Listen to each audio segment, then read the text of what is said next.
Kita nungguin sisa-sisa daripada yang mereka makan.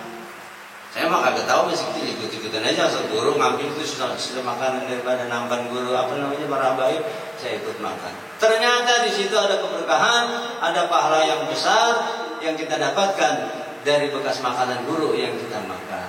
Itu termasuk makan bersama guru. Pernahkah kalian sudah makan bersama guru kalian? Kalau sudah, alhamdulillah. Kalau kagak, ya undang guru kita untuk makan. Paham? Pahalanya sangat besar dan keberkahannya sangat banyak. Yang kedua, makan bersama guru walaupun cuma 2 suap. Au sami'a minhu kalimatain, atau mendengarkan daripadanya 2 nasihat atau 2 kalimat. Alhamdulillah, dari guru-guru kita sudah berapa banyak ilmu yang kita dapat dari mereka. Tentunya sudah bakal banyak pahala yang kita bakal dapat. Sebab dari apa yang guru kita sampaikan, di samping kita dapat ilmu, di samping kita mendapat keberkahan, kita juga mendapatkan pahala dari Allah Subhanahu wa ta'ala. Kemudian yang ketiga, au masya ma'ahu khutwatain, atau jalan bersamanya 2 langkah. Jalan mana guru kita punya acara, punya undangan, punya yaitu ngajar, kita turut jalan bersamanya. Kita mendampinginya atau kita mengawalnya dan lain sebagainya. Atau kita berangkat dari rumah. Itu kalau kita berangkat dari rumah tanpa guru tetap ada pahalanya, pahala menuntut ilmu namanya. Tapi yang dimaksud sini adalah pahala ketika kita bersama dengan guru. Jadi lebih besar ketika kita berjalan, yaitu mendampingi atau mengawal guru kita, pahalanya ketimbang kita jalan dari rumah sendiri. Makanya dulu-dulu nih majelis malam minggu sering kita ikut arak-arakan. Benar apa benar? Nah ini ada dasarnya. Kabus mangan, majelis apa nih situ arak-arakan kagak kubu lagu bikin macet jalanan. Tapi sesungguhnya mereka tidak paham yang bilang begitu, karena tuntunan baginda Nabi Muhammad SAW, ketika kita akan menuntut ilmu hadir di majlis taklim, ternyata lebih besar pahalanya ketika kita jalan atau berangkat bersama guru kita. Kita datang dari rumah, pahalanya sudah besar. Lebih besar lagi kalau kita berangkatnya bareng guru kita. Itu cuma 2 langkah aja udah dapat 2 surga. Bagaimana berlangkah-langkah kalau berangkatnya jauh? Subhanallah, sudah pasti sangat besar pahala yang bakal kita dapat. Kemudian setelah kita mengamalkan daripada 2 tadi, aqtahullahu ta'ala jannatin, dari tiap yaitu 2 jam, dari tiap 2 langkah, dari tiap 2 suap, dari tiap 2 perkataan yang kita dapat atau bersama guru kita, tiap-tiap 2 itu Allah Ta'ala berikan ganjaran. Aqtahullahu ta'ala jannatin, Allah Ta'ala bakal memberikan kepadanya ganjaran 2 surga. Ya tinggal kalikan saja dah ya. Tinggal kalikan saja berapa banyak itu langkah yang kita setelah berbuat bersama guru kita. Berapa banyak yaitu suapan-suapan yang kita makan bersama guru kita. Berapa banyak langkah kita yang kita berangkat bersama guru kita ketika kita akan berangkat ke majlis ta'lim.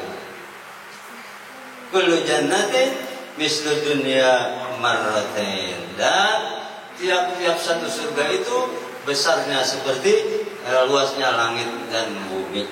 Kemudian satu hadis lagi, ini resep buat kita semuanya, yang mana kita semua adalah penuntut ilmu. Di sini dikatakan dalam hadis, wa qala alaihi salatu wassalam,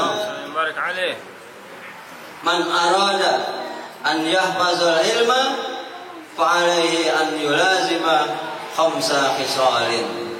Tolong dicatat, tolong direkam, atau tolong diingat-ingat. Ini resep ya, ada 5. Karena kita semua ini adalah yaitu penuntut ilmu, kita wajib tahu resep ini agar apa? Agar apa yang ilmu kita pelajarin itu nempel di dalam hati dan pikiran kita amalkan jadi ilmu yang manfaat. Apa itu? Man arada, siapa orang yang ingin an yahfazul ilma, ingin gampang daripadanya menghafal daripada ilmu, fa'alaihi an yulazima khamsa hisalin, maka lazimkan olehnya 5 amalan ini atau 5 perkara ini. Al-awwalu sholatul lail walau rak'atain. Kerjain sholat sunnah malam atau sholat tahajud walau cuma 2 rakaat. Wasaniyatu dawamul wudu. Yang kedua, dawamkan olehmu wudu, ya. Usahakan wudu kita tidak batal-batal. Artinya tidak batal-batal bukan ketika wudu terus kita nggak batal, nggak berhadas dan sebagainya. Yang dimaksud ketika kita batal, wudu lagi. Itu namanya dawamul wudu. Singkat saja, yang ketiga,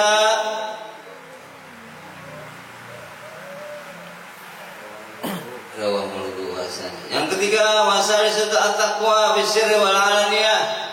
Yang ketiga, takwa dalam keadaan sepi maupun rame. Ya, itu takwa. Takwa kita artinya bertakwa, beribadah kepada Allah Ta'ala, baik dalam keadaan sepi maupun rame. Jangan ketika rame kita unjukin ibadah kita, takwa kita. Jadinya nanti bukan lillahi ta'ala, karena orang. Takwa walaupun dalam keadaan sepi, walaupun kagak ada orang, ada sendal nganggur, cakep, jangan diambil. Itu namanya takwa dalam keadaan sepi. Tetap takwa kita. Sendal gue hilang mulu habis. Orang kalau pakai sendal, mau pakai sendal. Awas mengambil. Kemudian mana dia? Warabi'atu an ya'kula litaqwa ala syahawat. Yang keempat, ketika kita makan niatin untuk takwa, bukan sekedar untuk menghilangkan syahwat atau menghilangkan lapar saja. Makan itu sebagaimana Ustaz Muhyiddin kemarin terangkan, hukumnya apa? Mubah. Kita boleh makan silakan, kagak makan juga kalau kuat kagak apa-apa. Cuman hal yang mubah ini ternyata bisa jadi pahala. Niatin ketika kita makan nawaitul akla taqwiyatan wa tansyitan lil ibadah. Aku niat makan untuk bertakwa agar ibadahku semangat. Tuh niatin gitu. Itu makanan yang kita makan menjadi berkah dan menjadi pahala, sehingga bagi penuntut ilmu dari makanan yang dimakan itu bisa nanti semangatkan daripada menuntut ilmunya. Dan yang banyak-banyak bagi penuntut ilmu sebagai murid pesantren itu makannya kagak yang banyak, diatur sedemikian rupa. Kenapa? Kalau kebanyakan ya kekenyangan, menuntut ilmunya jadi malas. Kayak saya kalau makan tuh nggak pernah banyak, sesuap-sesuap. Sendiri lagi buat di mulut.